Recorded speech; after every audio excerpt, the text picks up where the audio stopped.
And welcome to another episode of the Michigan Sports Truth Podcast on Facebook, Twitter, YouTube, and Twitch. I'm Taylor Phillips along with Ed Smith. Follow the Michigan Sports Truth Podcast on Twitter and Instagram at Michigan_truth. Like its Facebook page and subscribe to its YouTube channel at the Michigan Sports Truth Podcast. Also on Twitch, on my Twitch, at DT2Phillips1984. Follow me on Twitter and Instagram at DT2Phillips. Subscribe to me on YouTube at DT2Phillips as well. And follow Ed Smith on Twitter, Instagram, and Twitch at EdSmith313.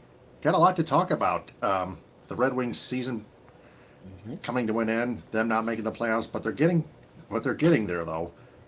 4 Lions players being suspended for gambling or betting.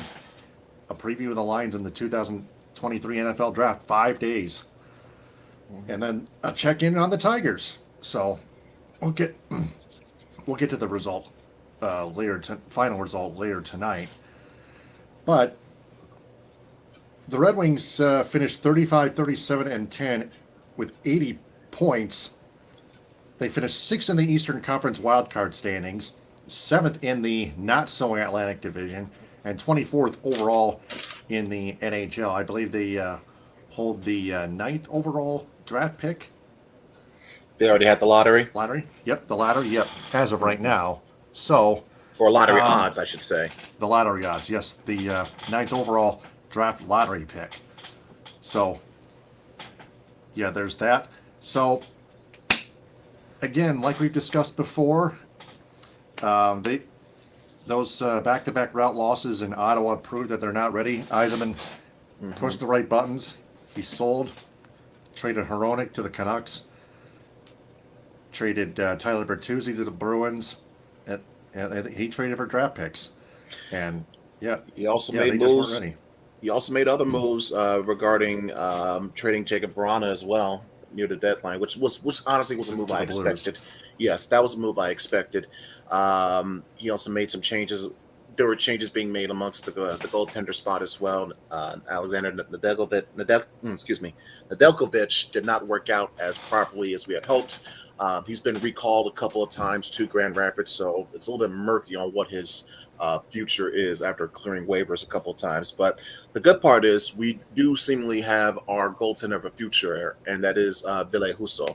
Now, he did not have as strong of a finish to the season as you would have hoped, but he did show tremendous bright spots during the Red Wings' hot stretch, especially during the point where, for the Wings themselves, it's nice that I like the fact that you mentioned the Ottawa double dip, because leading up to that point, I think there was like a 7-game win streak or something to that effect where they were raising the bar for themselves, which is good to see. It seemed that they were in a potential push for a wild card spot, but then once that debacle happened in Ottawa, that was a clear signal of things that need to be done, at least for this, in terms of punting this season downwards, punting this season down and kicking the can down, so to speak, and trying again next year. And we saw that, and it happened in the moves as well. Now, I can't say in terms of the season, we did a little bit of work of raising the bar. We got 3 more wins compared to last year. And I already mentioned that push that we were making for the playoffs near the deadline before everything came crashing down in Ottawa, which shows that there's still work needed to be done. We saw the moves that Yzerman made past off season. It didn't quite work out to fruition. Nedeljkovic, Vrana, we've already mentioned those already, as well as trading Bertuzzi instead of letting him walk away for nothing. Because, like I said, as I mentioned before earlier in the season, this was a player you likely were not going to be paying to bring back anyway, so get something for him while you can. And they did. But we need to see development continue from more of our younger players and our younger core, whether it be Lucas Raymond, whether it be Philip Zadina, Maurice Sider, Edvinson, Volley. I've already mentioned Husso. There's so many other players that's developing right now, and so as we speak, not just in Grand Rapids, but overseas, from the draft picks that we made, and also obviously potential upcoming draft that we're doing here this year. If there's one development that I am proud of and what the Red Wings were able to accomplish, is to have their captain, Dylan Larkin. I've said multiple times this year I needed to see Larkin take a big step up for himself to see if he was worthy enough, or deemed himself to have earned a quality enough of a contract up to what he would have wanted or preferred. I know there was division or separation with his camp and Eisman about how much he wanted annual per year. Luckily, they were able to come to a reasonable compromise. And Larkin, to his credit, obviously, showed why he deserved that contract and showed why he wanted to be rewarded with that contract because he led the team this year with 79 points. He also had back to back 30-goal seasons this year because in his first six leading up to the 21-22 season, he only had one 30-goal season. So the fact that you're now delivering back-to-back 30-goal seasons as not just the starting center, but also as the captain of your team shows me that you're ready to listen, take the next step, and make that right development, which is good. But now for this upcoming off season for the Red Wings, they need to continue that momentum, whether it be finding the right spot in the draft. But in my opinion, they definitely have to need to make a better hit on free agency. You need to find better players who are going to be, for sure, bona fide scorers in this offense because that was like one of our, if not our biggest problem that the Red Wings had. It was like going in on tremendous scoring droughts, it seemed, from games at a time. And also, not to mention, I think it would help if some of our players either got tougher or we got a couple players in the offseason to free agency that know a thing or two about wanting to hit back. So that way players, other teams aren't running all over us. I'm not saying we're soft or anything, but it would help to show a little more resolve, a little more metal, and a little bit fight back. Because once you show that type of resolve to the other team, it shows you're not ready to be a pushover. You're not going to lay down for them, and I think it could translate into a better performance on the ice overall. But while there are things I do like, I'm very happy to see. There's still obviously tremendous work that needs to be done here. Yeah, that's true, especially for Steve Eisenman, their general manager and executive vice president. Well, anything else to add before we move on to Lions? Not so much. I think we've said pretty much all we need to say in regards to the Red Wings, other than, hey, maybe hopefully by this time next year they'll be on a different streaming platform other than Bally Sports. Yeah, yeah, I'm tired of Mickey Redmond making way too many excuses. Yeah, No, I'm not talking about the personnel. I'm talking about Bally Sports in general. yeah, that's true. Yeah, That is different. I admit that. yeah. In Yeah, I terms of just the wanted to add. I just wanted to add well, that's that as the other element. yeah. But at the end of the day, it comes down to prerogative. And if fans still love Mickey after all this time, who are we to disagree with them or try to, change or forcibly change their opinion on that? Let the people like what they like. Yeah, that's true. So yeah, let the people mute the TV while they watch the game. If they want to, too, They right? That's up to them. Yeah, they know exactly what's going on when they see it. We know what's going on when we see it. So it's just the truth is out there on the ice, especially when we talk about the Red Wings. So moving on to the Lions, 4 of their players got suspended for betting on games. Wide receivers Jamison Williams and Stanley Berryhill banned 6 games for betting college games, thankfully not indefinitely. Wide receiver Quintez Cephas and safety C.J. Moore suspended indefinitely for betting NFL games. They were both released, along with Washington Commanders defensive end Shaka Tony. I believe I'm not quite sure if he got suspended for betting what he bet or which types of Well, level here's of the thing: football games he bet on. if it was suspended, if it was indefinite suspension, that means they bet on NFL games. That's the difference. So, with regards to the other player that was suspended. Now, in terms of the Lions here, we know what were the parameters were, what were the specifics with regards to each player. With Cephas and with CJ, they clearly, the evidence apparently shows that they bet on NFL games. And not just that, they did it while at team facility, which is the key reason why Jamison Williams and Stanley Berryhill got suspended as well. Not so much for the fact that they bet on, they made their bets, but where they did it at. It could have been at any type of team facility. It could have been the locker room. It could have been the training room. It could have been in Allen Park. It could have been downtown, and like I said, at Ford Field, whatever, where it was deemed as a quote unquote team facility. That's where the part of the rule that they broke. Now, guess what? In my opinion, I think with the way they word these rules and try to enforce these punishments on these rules, A is dumb.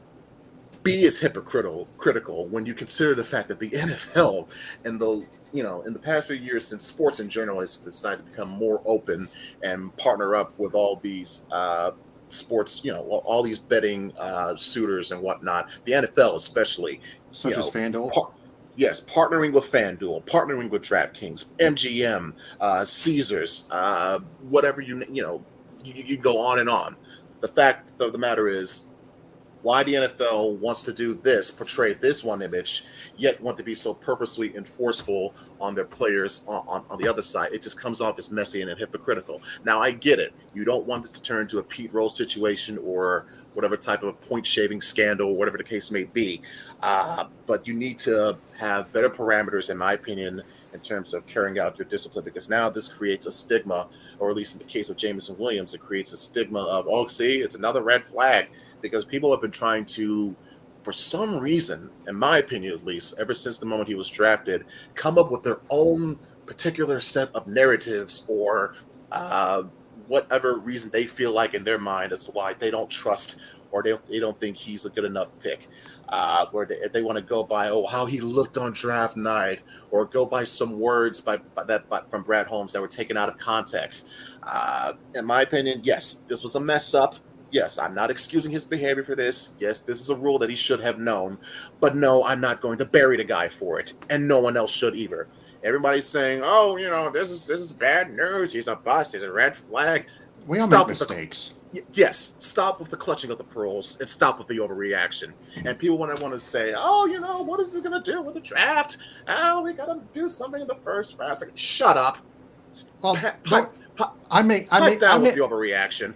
I may not care with how the rules are worded, but again, we all make mistakes. Yes, and again, that's the thing I need to emphasize. Just don't do it again. Right, I'm not right. That's the key thing. Learn from it. Don't do it again. And hopefully, since you are more well aware of this rule now and the distinct parameters of it, yeah, you should take it as advice to learn the next time. Now, again, if he does it again, I can't defend him on that because what he already knew of it. But this one, I would say calm down. And as in terms of, what's the team going to do without him? Hello, ding dong, dumb dicks. Did you forget the fact that last year we had the top 5 offense without JMO for essentially all of we came back. We came back from down 1-6. Yeah, and like I said, he didn't start playing until after Thanksgiving, and that was just to get his feet up underneath them. And people were saying, "Oh no, is he going to be able to connect with Jared Goff?" Like, hello, he just had a workout with Goff and the offense in California a couple weeks ago, and the Lions themselves had some type of prior knowledge of what was going on with this investigation, because the way they handled the announcement and the suspensions of it, as well as from Jameson and his team, was okay. We know what happened. He messed up. We're working with it, and that's it. And to me, I don't want to say nothing burger, because it's not, because it still involves issues of, hey, can you regarding and involving trust at the very least. I can understand that, but to me, I think it just comes down to, this is a clear case of overreaction by either fans, fan base, media, whatever the case may be. Yes, the players that did suspend it for betting on NFL games, I think that the very fact that they should have been aware of that, I'm not excusing that. But for Jameson's case, the fact that he wasn't doing it, and the fact that he probably did make the mistake of doing it on team facility, I'm not going to kill the kid over it. I'm just not. He just has to learn. He just got to learn from mistake. Period. I'm not going to do that. Yeah. Right. Yeah, and I had a co-host of mine like 4 years ago, Garrett Elliott. He overreacted, like, on someone like Miles Bridges for committing a crime, but I know the Pistons don't want. The Pistons are not going to get him anyway. In that case, that was more warranted, though, when you consider the type of actions or crime that Miles Bridges was alleged to have, was accused of committing. You got to put that in the proper context as well. And I follow Garrett on Twitter, or at least see some of his takes on Twitter. But a good majority of them I do happen to agree with in terms of sports wise. So I don't know how his reaction could have been to this Jameson Williams news, but I think it's not like how he would have compared to the Miles Bridges news. That's just my perspective, in my opinion. Right. Well, what's up, what's out of the field sometimes can matter, but what's on the Yeah, field what it's. matters I'll more. say this: I'm just so glad we have the draft coming up because this is just getting exhausting hearing this shit now about news of like this popping up and red flag that and what about mock drafts and like, dude, can we just get to the damn draft already, please? Yep, and we're going to get to it right now. 5 days, Ed. 5 days. The NFL draft. The Lions had God, overall picks 6 and 18. They visited Jalen Carter. They visited Hendon Hooker as a backup quarterback behind Jared Goff. They're, yeah, again, they have 2 overall picks in the first round, so they might take both here. The in way terms I of see what they it. can. Well, again, I pretty much went into in depth on this last week, but I got no problem repeating some of it this week. You have a variety of options. All your options are on the table. And this is before we heard anything about this Jameson Williams news with him gambling and being suspended or anything that of that nature. Um, if you want to take a wide receiver, sure, but doing it in the first round, hell no. Like I wouldn't even take a running back in the first round, and that's no disrespect to Bijan Robinson, but it just to me when you just signed David Montgomery to his contract, and the fact that yeah, okay, we may need something in case something happens to DeAndre Swift. Okay, then just take a running back in the second round or the third round if need be. There's still viable options. Selfishly, I would want Jameer Gibbs in the second round, but that's neither here nor there. If you want to do that, that's fine. If you think we should take a wide out, okay, but don't try to waste it in the first round when you know you have issues and problems on your defense that you have to fix. I wouldn't mind getting another defensive lineman or getting another cornerback because what only one or two dudes that you made with this offseason moves, you only have signed till next year. So if you want to get another cornerback to lock down on long-term years on, you can do it in this draft. I get it. I wouldn't be surprised if they do it at 6. If, let's say, for example, Will Anderson, Jalen Carter, those type of players are already gone. They could take Tyree Wilson as a possibility, but again, it just to me it depends on what happens in front of them because I don't know if you've been paying attention, Taylor, but apparently there's been shifting odds, shifting rumors about who may go number 1, who may go number 2.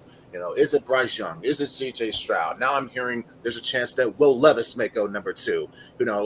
Arizona may be willing to shop that pick to someone who may want to give up and come up and get Anthony Richardson. You never know. But if you're the Lions, you have your draft capital as well. Who's to say that they don't want to make a move themselves? Let's just say, they're talking to Houston, to Arizona, because I believe Houston, no matter what Houston is saying, they're taking a quarterback. You cannot tell me that you're going to go out there and throw out Davis Mills for another full ass season in Houston. Stop it. That's why you're in the position. That's why you're the franchise that you are right now. But anyway, I digress. Let's say the Lions are making a call to Arizona because I've been hearing more and more and reading more and more about Arizona potentially wanting to shop that 3rd overall pick. If you're the Lions, you can say, hey, we got some picks. We got some capital. We'll do what deal do you want to make? We'll go up and we'll take Will Anderson or whatever player we think or they feel is the best available player at that time and at that spot. So while, again, all options are on the table, I think whatever choice or decision that Brad Holmes decides to make, it's no problem. I see very few, if any, scenarios where I would disagree with what decisions that the Lions will make in this first round. That's just my opinion. All right, and you and I will discuss it on our private chat messenger while the NFL draft goes on. The Lions picked 6 through 18, but after the first draft is over, first round draft, the NFL draft is over. The 2000 We have a 2023 NFL Draft special episode Thursday after the first round of the NFL Draft, right here on the Michigan Sports Truth Podcast. So, yeah, we were discussing it privately. Yeah, I think it's the right way to do it because it's whether it be we'll be doing the episode live, like for instant reaction analysis, because I'm leaning back and forth of just doing that or just wait until the first round itself ends because you don't want to miss out on any news you hear in the background while you're talking. But we'll go back and forth on that, and Exactly. we'll cover it. We don't want to Yeah. infringe any copyrights either, so we'll wait until the first round is But all if said need, and done. but if need be, we'll just have things on mute or whatever, and then we'll just have that instant reaction analysis because I think it may make a better sense and potentially get us, some more numbers or whatever to do it live as the thing is going on. But we'll see. We'll cross that bridge when we get there. Yep. All right. Well, we'll have to play it by ear then. So, the Tigers, they just lost to the Baltimore Orioles at Camden Yards 5-1. Joey Wentz, 4 innings pitched, 5 earned runs given up, 4 strikeouts. Here, let me respell that here. My apologies. 4 strikeouts and 2 walks. Their record is now 7-12. They started 2-9, and then they went on an unbelievable 5-game winning streak. They took the first 2 in Houston, and then they almost swept they took 2 from the San Francisco Giants. Their series finale was postponed due to inclement weather, and then they swept the doubleheader. They took 2-3 against Cleveland. Yeah, the Cleveland Guardians. Yes. Mm-hmm. Yeah, but the Cleveland Guardians finally held on for a 3-2 win when the Tigers had runners on first and second and nobody out. Spencer Torkelson had a golden opportunity, but he blew that one, and so did the other 2 batters after him. But the Tigers they've now lost 3 straight after winning 5 straight. But yet it's they become a streaky team nowadays. In 162 games season, you're going to have moments and you're going to have streaks. That's just a fact of life in regards to any sports, but particularly in baseball with how long the season is. I did see though, but the problems that the offense was having at the start of the year starting to rear its ugly head again. We've all heard of. If you're a Tigers fan, you're quite familiar with this acronym or these set of letters: TTBDNS. Tigers threaten but do not score. It has become a phrase that is ingrained in so many of our brains as Tigers fans, going back to the Dombrowski years and the Jim Leland years of where essential games or needed games or just any game in general where you think the Tigers have a chance to blow one open or make a comeback. They have runners in scoring position, 1 out, no outs, sometimes bases loaded, no outs, and they do diddly poo and either come out with 1 run or in the worst case scenario, no runs at all. So we're starting to see that. It's not good enough. Yeah, no. And I mean, granted, I'll give credit to Javi Baez, who is at least hitting 300 or close to 300 the past 5 games or so. But those strikeouts are starting to creep up again. He's hitting over 200 overall. Yeah, which is after the whole god awful start. Well, again, that was after the horrible god awful start he had the first couple weeks of the season that led him getting benched. But still, he's had a nice recovery since then. He's hitting better. Just needs to tip down on those strikeouts as best he can. But still, the offense in general, better. Yeah, that too. But for the offense, though, this is the main concern. When you're having trouble, for some reason, hitting a fastball down the middle of the plate, I've seen that numerous times now over the past few games, especially in not tonight's game, but last night's game. That leads to you losing close games like that, losing two-run games when you're unable to really capitalize on those men on base situations. It's not the fault of the pitching, in my opinion. The bullpen since last Saturday has been fantastic. They had a run where they had over 17 innings consecutively without giving up a single run. So that was one big key element of that 5-game winning streak was how well their bullpen performed.